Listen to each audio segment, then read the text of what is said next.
Assalamualaikum warahmatullahi wabarakatuh. Salam sejahtera untuk kita semua.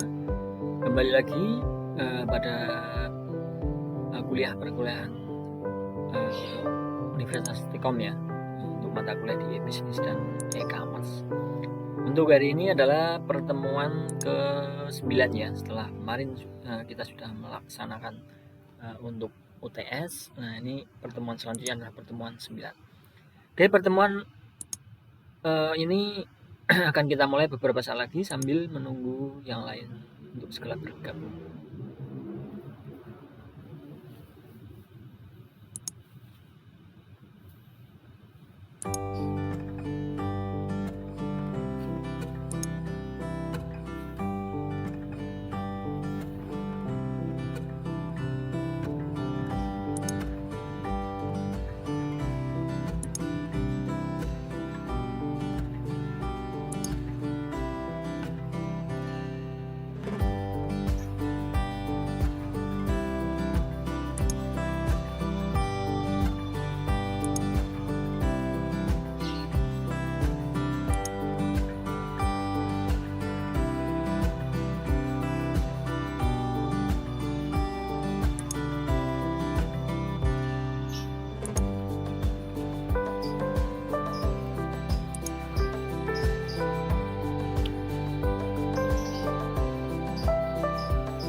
Oke, kita mulai untuk perkuliahan hari ini ya.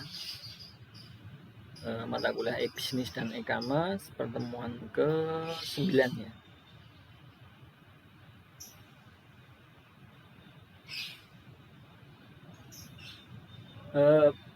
Untuk pembahasan kali ini adalah mobile commerce dalam e-bisnis ya, yang akan kita bahas pada pertemuan kali ini. Kemudian untuk yang kemarin untuk UTS ya, saya belum sempat ngecek semua, semoga semua pada mengerjakan ya, karena kalau tidak nanti tidak ada nilainya ya, atau bisa remedi. Oke, kita mulai saja untuk mempersingkat waktu ya. Mobile commerce dalam e-bisnis. Nah, di dalam pembahasan kita ini nanti yang akan kita bahas adalah antara lain ya, babnya pengertian dari m-commerce, kemudian terminologi m-commerce atau mobile commerce ya, kemudian atribut dari mobile commerce, kemudian infrastruktur mobile computing, kemudian keamanan dari mobile commerce itu sendiri. Jadi dalam berbisnis online itu tentunya ya tidak luput dari keamanan, karena agar user yang misalkan mau berbelanja itu tentunya kan kalau tidak aman mereka takut ya, apalagi yang sistemnya pembayarannya misalkan menggunakan kartu kredit dan lain sebagainya tentunya, ataupun kita mengisikan data terlebih dahulu, data diri, nah itu kan riskan ya kalau tidak keamanan dalam e-commerce itu sendiri kurang aman. Kita ke pengertian m-commerce dulu ya, atau mobile commerce. Ini mobile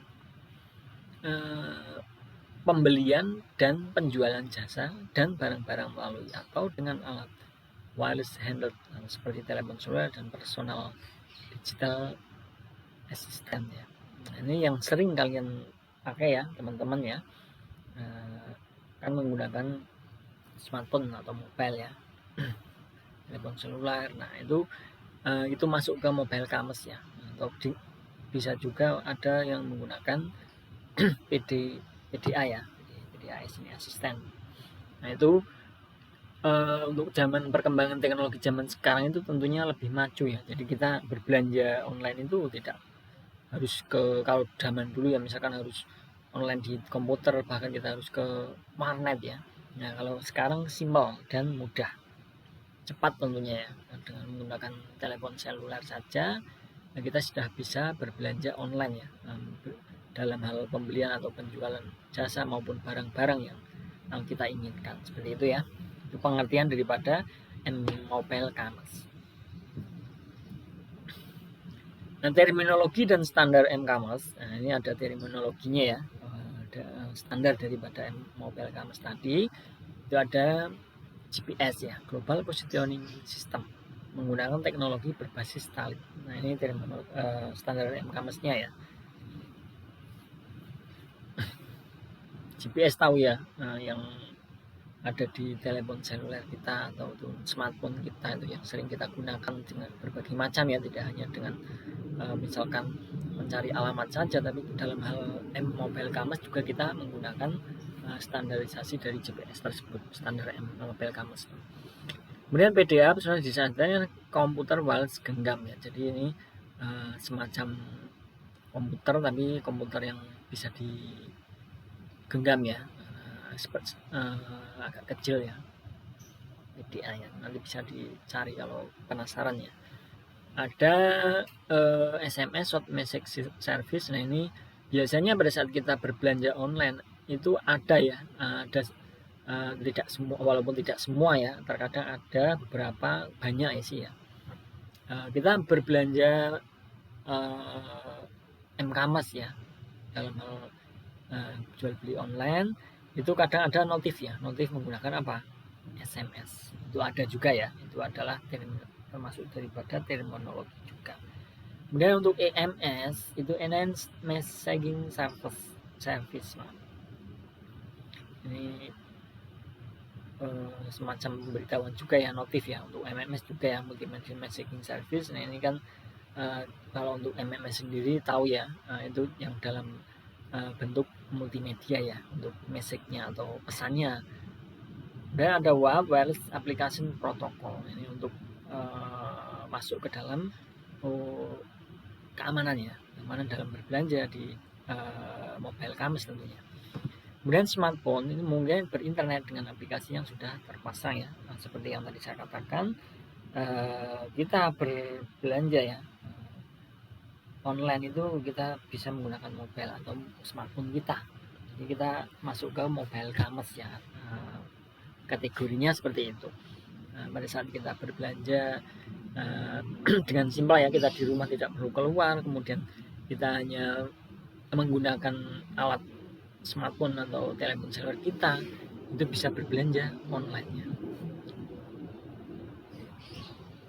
Nah, untuk atribut dari mobile commerce sendiri itu kita lihat ya, atribut m-commerce dan faktor ekonominya.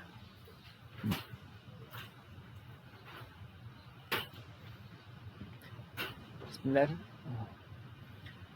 Oke, yang pertama adalah mobilitas.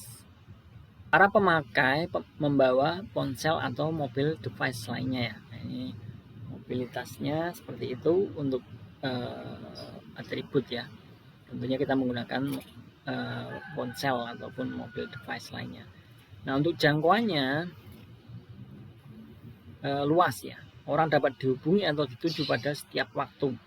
Nah, seperti yang dulu pernah saya sampaikan, kita berbisnis online ya, berbisnis e-commerce, e-bisnis itu kan secara elektronik ya. Nah, itu kita jangkauannya lebih luas, bisa dikatakan itu sudah mendunia. Jadi kita bisa memasarkan barang-barang kita itu tidak hanya di lokal lingkungan kita saja. Nah, kalau kita secara konvensional itu terkadang hanya lokal saja ya, artinya mungkin jangkauan kita itu tidak banyak diketahui oleh wilayah, semuanya wilayah bahkan di dunia ya. Bahkan untuk Indonesia saja atau Pulau Jawa saja, misalkan kita berada di Semarang, itu kalau konvensional paling mentok orang Jawa, Pulau Jawa saja ya mungkin yang akan mengenal dan akan membelinya. Nah, beda dengan kita berbisnis online atau bisnis e-commerce ini, kita jangkauannya lebih luas dan nanti pangsa pasarnya akan lebih lalu mendunia, global ya. Kita bisa menjual kepada orang misalkan dari Amerika, Inggris dan lain sebagainya. Kita juga bisa membeli di negara-negara tertentu juga kalau memang ada e-commerce-nya ya di internet ya. Nah, itu silahkan nanti bisa dicoba-coba kalau mau mencari semacam e-commerce ya, e-commerce yang mendunia ya, bukan hanya kita misalkan sering kita pakai yang produk dalam negeri saja. Untuk mengenal saja silahkan bisa di browsing ya. Kemudian nilai tambah atribut m-commerce. Jadi ada yang pertama adalah ubiquitas. Informasi lebih cepat diakses secara real time ya. Tentu ya, karena kita selagi kita jaringan kita lancar, kemudian cepat, apalagi cepat ya jaringannya fast ya. Nah, itu tentunya akan cepat diaksesnya secara real time, secara kapan saja dan cepat tentunya. Kemudian untuk yang poin kedua adalah kenyamanan, convenience. Ini alat yang dapat menyimpan data dan alat yang memiliki koneksi internet, intranet dan extranet ya. Ini kenyamanan dalam hal berbelanja ya, artinya pada saat kita berbelanja itu yang memiliki koneksi internet ya dengan menggunakan smartphone tadi. Ada berikutnya adalah instant connectivity, koneksi cepat dan mudah ke internet, intranet, alat mobil lainnya dan database. Nah, ini untuk nilai tambah dari atribut ini yang kita harapkan ada instant connectivity tadi ya. Jadi disarankan untuk lebih cepat ya nanti untuk transaksi dan lain sebagainya, biar tidak delay dan lain sebagainya. Itu takutnya kita sudah berbelanja kemudian kehabisan timing waktunya, kemudian kita harus mengulang lagi, kan itu tidak menimbulkan kenyamanan ya untuk seller ya, buyer maaf, atau untuk pembelinya. Kemudian yang berikutnya adalah personalization, preparation informasi untuk individual konsumen. Untuk personalisasi ini mengenai hal dalam hal individu dari konsumen ya. Ini ada informasi daripada data diri ataupun mengenai personalisasi ya. Yang berikutnya adalah localization product and service, yang mengetahui di mana lokasi pemakai setiap saat dan memberikan layanan kepada pemakai. Ini jadi mengetahui lokasinya, artinya tadi kita menggunakan GPS ya, jadi kita tahu dalam hal kita berbisnis e-commerce ini tentunya tahu ya di mana tempatnya. Jadi nanti akan tempat dari konsumen tersebut. Nah, kita sebagai misalkan pebisnisnya atau kita penjualnya itu akan memberikan layanan kepada pemakai dengan adanya tadi ya, tahu akan lokalisasi atau lokal tempat ya. Nah, jadi dalam hal ini nanti si m-commerce-nya itu akan memberikan layanan kepada pemakai ya, service namanya. Yang berikutnya adalah infrastruktur m-commerce atau mobile commerce. Infrastruktur yang digunakan pada m-commerce itu antara lain ada hardware, software, media transmisi, kebutuhan perangkat lain. Nah, ini mungkin tidak saya jelaskan satu persatu saja ya, ini ada ya, agar lebih jelas. Tentunya kita dalam hal infrastruktur mobile commerce itu tidak luput dari hardware ya. Hardware yang digunakan apa tadi? Smartphone, PDA misalkan ya. Kemudian ada softwarenya apa? Software yang kita gunakan untuk sebagai kita menjelajah ya, membeli suatu barang atau jasa misalkan. Dan ada media transmisinya ya, misalkan internet dan lain sebagainya. Kemudian ada kebutuhan perangkat lainnya ya, seperti halnya misalkan kita pembayarannya seperti apa, menggunakan apa. Nah, itu kita jelaskan satu persatu saja. Oke, untuk perangkat keras yang digunakan seperti yang masuk ke kategori hardware ini adalah tadi ya, telepon seluler atau mobile phone, smartphone yang biasa kita gunakan. Lebih simpel ya, tentunya orang terkadang lebih cenderung ke sana ya. Kita tidak perlu membuka komputer dahulu untuk berbelanja, tapi kita bisa menggunakan smartphone kita. Nah, itu lebih mudah. PDA seperti tadi, personal digital assistant ya. Kemudian ada trackable keyboard, interactive pads, lainnya seperti notebook, handheld, ada smartpad. Nah, ini beberapa contoh ya daripada infrastruktur mobile commerce untuk perangkat keras atau hardware-nya. Macam-macam ya, bisa menggunakan hal yang lainnya juga nantinya. Dan untuk berikutnya adalah perangkat lunak atau software-nya. Perangkat lunak yang bisa kita gunakan misalkan ya, kita menggunakan apa? Micro browser ya. Banyak kalau di smartphone itu ada Chrome, ada Opera dan lain sebagainya, itu banyak sekali ya. Jadi tidak kekurangan istilahnya. Yang berikutnya adalah mobile client operating system. Nah, ini yang dari biasanya bawaan daripada smartphone-nya ataupun PDA tadi itu ada ya, ada client operating systemnya, biasanya di situ di dalamnya sudah ada dan kita bisa menggunakan sebagai software untuk berbelanja ataupun dalam hal mobile commerce.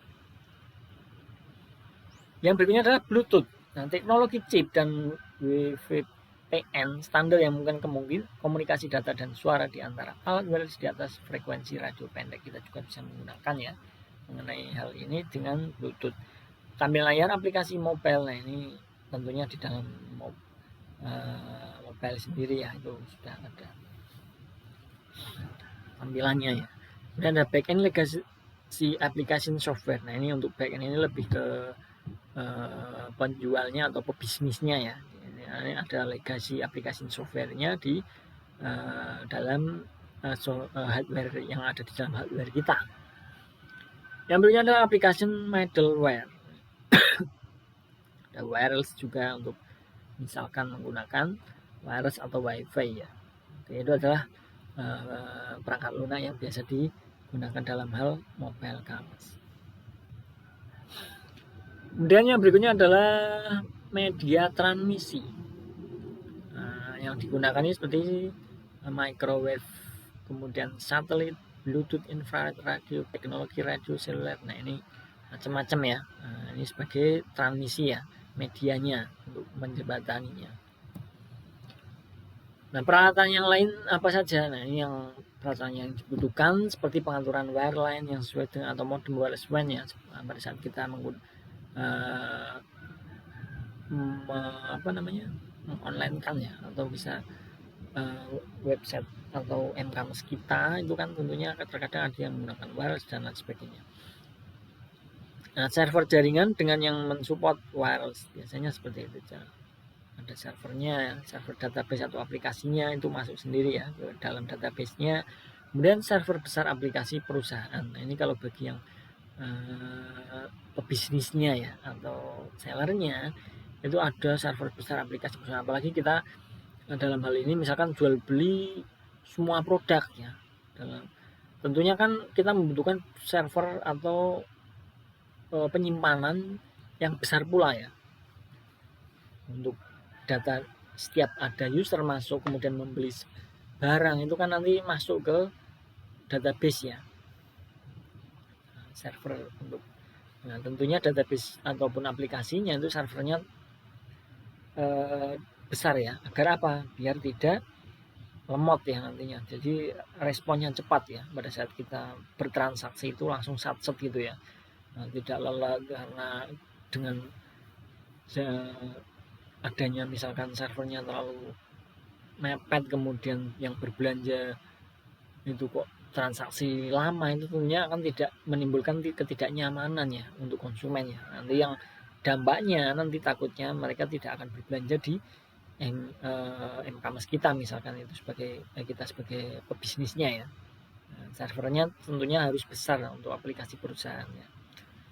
Yang berikutnya adalah GPS lokator yang digunakan untuk menentukan penempatan transport dari mobile computing device ya. Nah ini GPS ya, tentu kita menggunakan itu karena kita dalam hal jual beli online itu pasti ya ada alamat ya, nanti untuk mempermudah tentunya itu dalam hal untuk mobile commerce tadi. Oke seperti itu ya.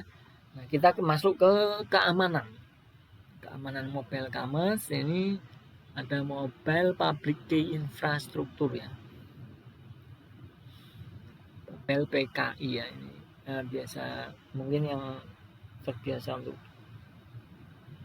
berbisnis online ya tahu ya, X509 sertifikat, kemudian wireless application protokol atau WAP ya. Ini untuk keamanan, masalah keamanan ya. Untuk keamanan yang relevan untuk mCommerce sendiri atau mobile commerce ini, keamanan terhadap teknologi jaringan. Nah ini paling penting ya, karena biasanya untuk orang-orang yang tidak bertanggung jawab ya, ataupun sebagai kita istilahkan hacker misalkan ya, itu menyerangnya ya di lewat jaringan. Jadi terkadang ada menyesatkan jaringan, kemudian ada memblokir jaringan, kemudian mengarahkan ke jaringan mereka ya sebagai hackernya. Nah itu tentu harus dimaksimalkan keamanan dalam hal jaringan ya, itu paling penting saya rasa. Lebih paling sering diserang juga melalui jaringan ya, melalui transport layer security atau TLS, kemudian service security. Jadi saya rasa kalau mCommerce ya, bisnis yang besar online bisnis itu dalam hal keamanan pasti sangat selalu ditingkatkan ya, pasti ada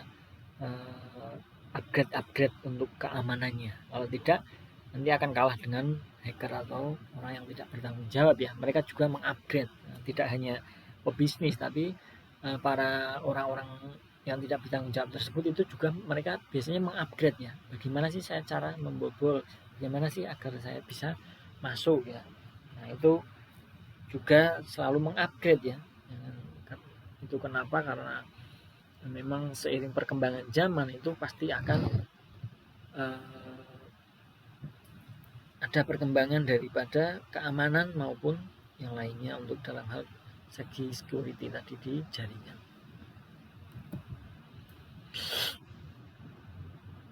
Untuk mobil public key infrastruktur ini yang X509 ya, ini membaca sandi kalau X509 ya.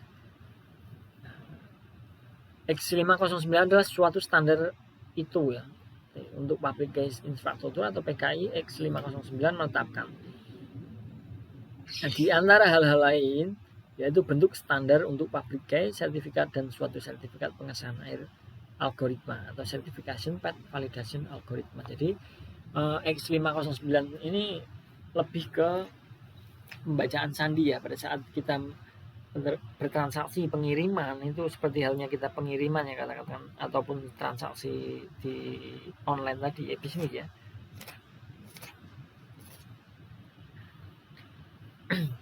Itu dia bisa membaca ya, ada sertifikatnya karena untuk X509 ini untuk membaca nantinya.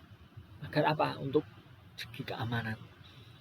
Nah, untuk wireless application protocol ini adalah atau WAP ya, suatu standar internasional terbuka, open standar ya, open source ini untuk aplikasinya menggunakan komunikasi wireless. Jadi lebih ke apa namanya? Aplikasi untuk jaringan ya. Ini standar internasional kalau untuk WAP ini. Saat kalian berbelanja mungkin akan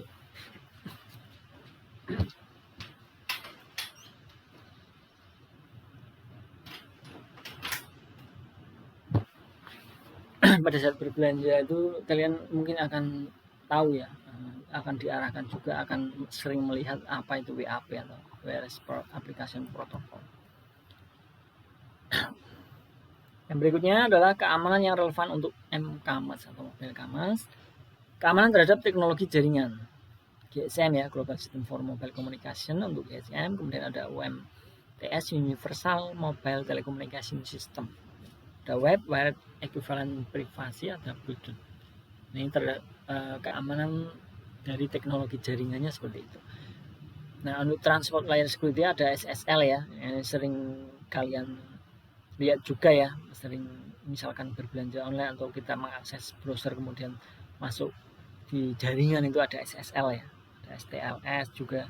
Untuk Service Security Intelligent Network ada Parlay, OSA, SMS, USSD, SIM, USIM, APP Toolkit. Ini untuk servisnya daripada untuk jaringan kita berbisnis dalam hal ini berbisnis online ya, internet ya. Oke, seperti itu ya untuk hari ini ya. Sebentar.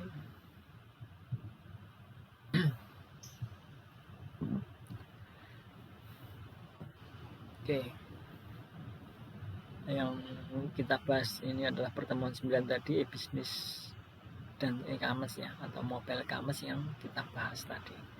Oke, nanti silahkan ya kalau ada yang mau dipertanyakan, silahkan di kolom komentar ya mengenai apa yang sudah saya jelaskan mengenai mobile commerce ya, atau nanti bisa dicoba-coba pahami ulang dari materi saya, kemudian bisa dicoba di internet ya, dilihat-lihat apakah e-commerce itu seperti apa untuk keamanan dan lain sebagainya seperti yang saya disampaikan agar lebih paham ya. Oke, terima kasih untuk teman-teman yang sudah mengikuti perkuliahan hari ini. Semoga apa yang saya sampaikan bisa dipahami, bisa dimengerti ya, bisa dipraktekkan bagi pelaku untuk pebisnis. Terima kasih, saya akhiri. Assalamualaikum warahmatullahi wabarakatuh. Salam sejahtera untuk kita semua. Selamat beraktivitas kembali. Terima kasih.